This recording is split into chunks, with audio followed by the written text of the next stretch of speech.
All right, we are fresh out the courthouse on this chilly day in Florida. Fortunately, this wasn't a hearing I had to do, but I was observing for a case that is ancillary to one of my cases. The, I guess, step-parent of my client was convicted of a sex crime against a child. And there was a motion before the court by the defendant requesting that the defendant be able to be at his home at any time in which the minor child, who is his stepchild, is not there, as opposed to the fact that he could only be there on specified days that were a part of the parenting plan when the child wasn't there. So my understanding was that the defendant was having issues with their new probation officer because the probation officer interpreted the order to state that he could only be there on the specific days. So they needed clarification that he could be present in the home, for example, while the child was in school, but on a day that might have been a day the child comes home.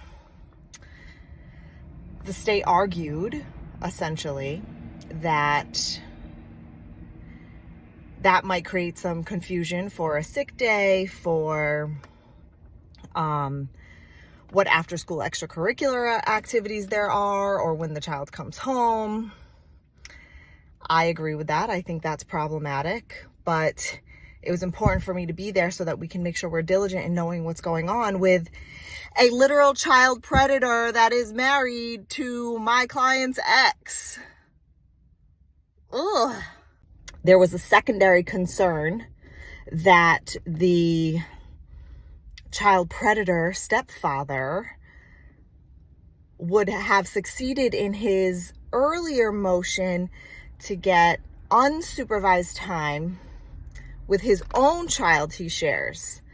So that child is an infant and he wants to have unsupervised time with that child. But the bigger concern is that my child is in a victim range to the child he perpetrated against. And he admitted this. He pled the case out. So he's not in a position to say, no, I didn't do it. So, that's a concern that we have to continue to follow in what this time-sharing arrangement and the safety of your child. How would that feel to you, knowing that your ex's new husband was a literal convicted child predator, and they were actively trying to make it so he has more access to the home shared with your child? Now, the no contact with that child remains intact, but what the hell? I don't know. I would have a lot of concerns as a parent in that situation.